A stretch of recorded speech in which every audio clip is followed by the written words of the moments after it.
ठीक है, जिसमें एल्केन था, एल्कीन था, एल्काइल था।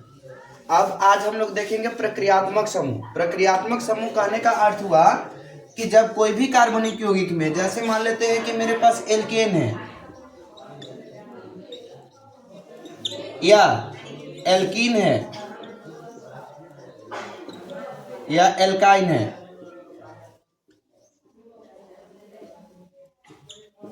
इसमें कोई प्रक्रियात्मक समूह लग जाता है, यानी कोई दूसरा समूह आकर के जुड़ जाता है। जैसे इसको हम लोग यहां पर बोलेंगे हैलोजन।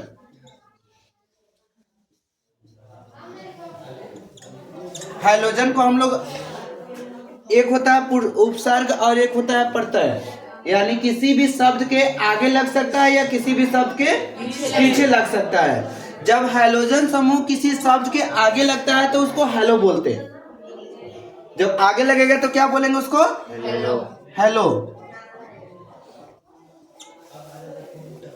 और पीछे लगेगा तो हाईलाइट बोलते हैं। पीछे लगेगा तो क्या बोलेंगे? हाईलाइट। इसमें आपका एक्स होता है। एक्स का मतलब हम लोग जानते हैं कि क्लोरीन हो गया, फ्लोरीन हो गया, ब्रोमीन हो गया, आयोडीन हो जाएगा। अब यहां इसका बात करेंगे तो एक्स के जगह हम लोग लिख सकते हैं FCl Br I। ये सब का हम लोग प्रयोग कर सकते हैं, यानी कि हाइड्रोजन समूह हम लोग किसका इसका प्रयोग कर सकते हैं? फ्लोरीन का, क्लोरीन का, ब्रोमीन का, आयोडीन का। और जैसे मान लेते हैं कि कोई भी एल्केन में या एल्कीन में, एल्काइन में इसका उपयोग कर सकते हैं, और इसका उपयोग करके एल्केन से संबंधित यौगिक बनाएंगे, एल्काइन से संबंधित यौगिक बनाएंगे और एल्कीन से संबंधित यौगिक बनाएंगे। ठीक इसी प्रकार से विषम परमाणु जो है वो ऑक्सीजन होता है। विषम परमाणु ऑक्सीजन में बहुत सारे फंक्शनल ग्रुप होते हैं, जो हम यहाँ पर 4 को लिखे। इसके अलावा भी बहुत सारा फंक्शनल ग्रुप होता है जो हम लोग आगे की क्लास में पढ़ेंगे। जैसे यहाँ सबसे पहले आता है एल्कोहल, जिसको हम लोग समझते हैं दारू। ठीक है, दारू की बात करेंगे तो दारू एक प्रकार से एल्कोहल समूह का ही एक व्युत्पन्न रूप है। एल्कोहल को ही हम लोग क्या बोलते हैं? दारू। एक प्रकार से नशीला पदार्थ है। दूसरा यहाँ पर एल्डिहाइड है, जो हमारे दैनिक जीवन में बहुत तरह के उपयोग में आता है। एल्डिहाइड का जो संरचना होगा हमेशा इस टाइप का बनेगा। एल्डिहाइड का जब भी संरचना बनाएंगे तो इसी टाइप का बनेगा। यहाँ पर सिंगल बॉन्ड लगेगा और यहाँ पर एल्किल समूह जुड़ेगा। यहाँ पर क्या जुड़ेगा? एल्किल समूह। कोई भी एल्किल समूह रहेगा यानी आर जुड़ जाएगा।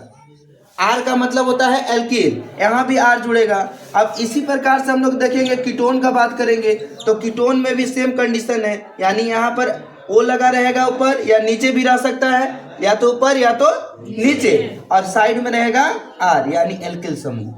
इसी प्रकार से कार्बोक्सिलिक अम्ल है। कार्बोक्सिलिक अम्ल का जब हम लोग बात करेंगे तो कार्बोक्सिलिक अम्ल में देखिए कि डबल ओ होता है, यानी COOH होता है। अब इसी का संरचना बनाए हैं तो यहाँ पर आर हो जाएगा। आर करने का सेंस हुआ कि एल्किल समूह है। अब यहाँ पर डबल बॉन्ड के साथ ओ जुड़ा रहेगा, इधर एल्किल नहीं रहेगा, इधर रहेगा एल्कोहल जैसा जुड़ा हुआ है। इसी प्रकार से हम लोग देखेंगे आगे। अब देखिए यहाँ पर हम लोग देखेंगे हाइड्रोजन को। हाइड्रोजन का मतलब हुआ एक्स। हाइड्रोजन का मतलब क्या हो गया? एक्स। और एक्स के जगह में हम क्लोरीन जोड़ सकते हैं, फ्लोरीन जोड़ सकते हैं, आयोडीन जोड़ सकते हैं और ब्रोमीन जोड़ सकते हैं।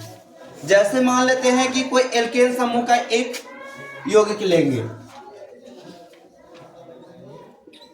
एल्केन का फॉर्मूला आप लोग जानते हैं, CnH2n+2, जहां n बराबर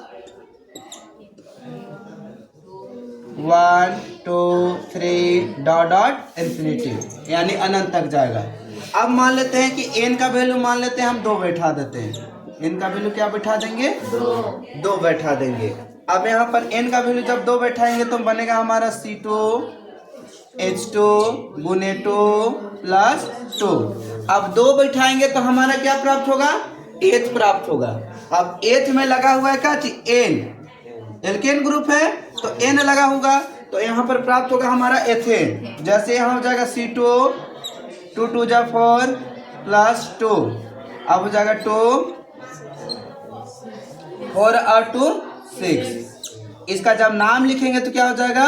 एथेन। अब एथेन में हमको क्या जोड़ना है? हाइड्रोजन समूह। जैसे मान लेते हैं कि C2H5 C2H6 है प्लस, अब यहाँ पर कोई भी हाइड्रोजन क्रिया करा देंगे। हाइड्रोजन से जब क्रिया कराएंगे तो एक हाइड्रोजन यहाँ पर रिमूव हो जाएगा। यहाँ से एक हाइड्रोजन क्या होगा? रिमूव। रिमूव का मतलब होता है कि एक हाइड्रोजन यहाँ से हट जाएगा, विस्थापित हो जाएगा। और यहाँ पर जब बनेगा तो C2 हो जाएगा, और यहाँ H कितना है? 6 है। एक हाइड्रोजन हट रहा है तो क्या हो? एक जब हटेगा तो क्या हो जाएगा? 5 हो जाएगा, और इसके स्थान पर क्या जुड़ जाएगा? X। ठीक है, तो यहाँ पर बनेगा C2H5X। अब इसको हम लोग बोल सकते हैं हेलो एथेन। क्या बोल सकते हैं? Hello ethane. अब X के जगह में हम जो भी लगाना है, X के जगह में हम लोग लिखा सकते हैं ClBr। अगर हम Cl लगाएंगे तो क्लोरो हो जाएगा, क्लोरो एथेन। अगर F लगाएंगे तो फ्लोरो एथेन। अगर Br लगाएंगे तो ब्रोमो एथेन। अगर I लगाएंगे तो आइडो एथेन हो जाएगा। इसी प्रकार से पूरा नाम चेंज हो जाएगा। जब जब मान लीजिए इसका उपयोग करेंगे तो इसके साथ नाम लगेगा, इसका उपयोग करेंगे तो इसका नाम आगे लग जाएगा, इसका उपयोग करेंगे तो इसका नाम लग जाएगा। लेकिन जब X रहेगा तो X का मतलब हैलोजन रहेगा। इसी प्रकार से और हम लोग इसमें देख सकते हैं। जैसे देखेंगे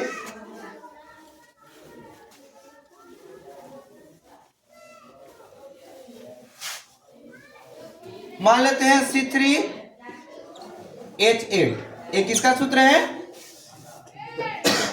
हम बताए थे कि दुगना से दो ज्यादा रहता है तो N समूह होगा, और कार्बन की संख्या कितना? 3 रहेगा।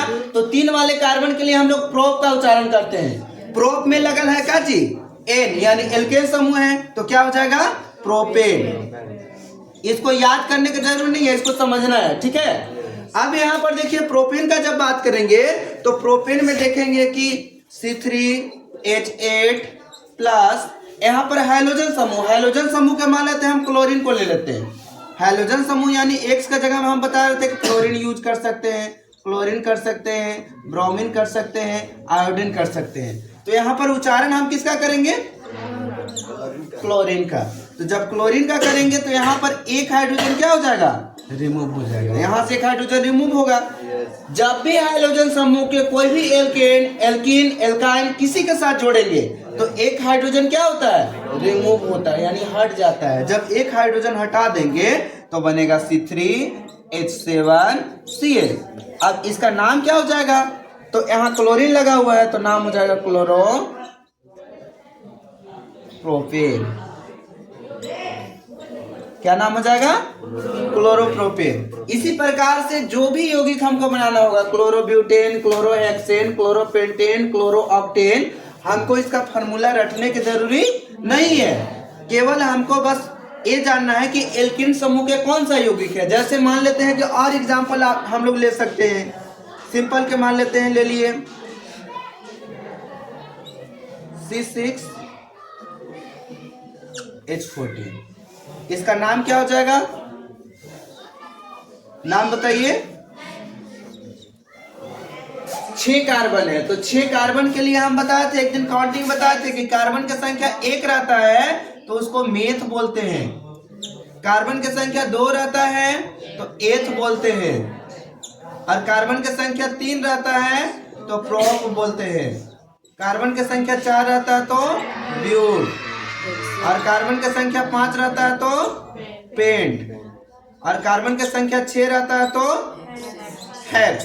आप देखिए यही काउंटिंग में आ गया। तो जिस प्रकार से आप गिनती याद किए हैं उसी प्रकार से इसका भी गिनती याद करना जरूरी है, तो ही आगे समझ में आएगा, नहीं तो नहीं समझ में आएगा। जैसे हम मान ले 6 लिख दिए कार्बन। अब कार्बन 6 का मतलब हमको पता ही नहीं है कि हेक्स होगा कि पेंट होगा, सेप्ट होगा, तो हम इसका नाम नहीं लिख सकते। नाम लिखने के लिए हमको ये काउंटिंग याद करना होगा। अब यहाँ पर हेक्स हो गया। अब यहाँ पर देखेंगे कि कौन सा गुण में है, यानी कौन सा फार्मूला में। अगर फार्मूला एल्केन वाला में भिड़ रहा है, एल्कीन वाला में भिड़ रहा है, एल्काइन में भिड़ रहा है, एल्केन में भिड़ेगा तो एन लग जाएगा, एल्किन में भिड़ेगा तो इन लग जाएगा और एल्काइन में भिड़ेगा तो आइन लग जाएगा। तो यहाँ पर हेक्स है तो लिखेंगे हेक्स।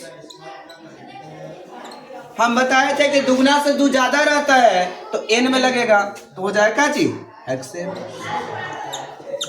अब इसका जब हम लोग फंक्शनल ग्रुप के साथ क्रिया कराएंगे, मान लेते हैं C6 H14 प्लस, अब यहाँ पर I के साथ करवा देते हैं। तो I के साथ जब कराएंगे तो एक हाइड्रोजन समूह क्या होगा, रिमूव होगा। तो यहाँ बनेगा C6 H13 I। इसका नाम क्या हो जाएगा, आइडो हेक्सेन, आइडो हेक्सेन हो जाएगा। इसी प्रकार से सभी का नामकरण हम लोग बहुत आसानी से कर सकते हैं और आगे हम लोग देखेंगे ऑक्सीजन समूह के जो फंक्शनल ग्रुप है उसको।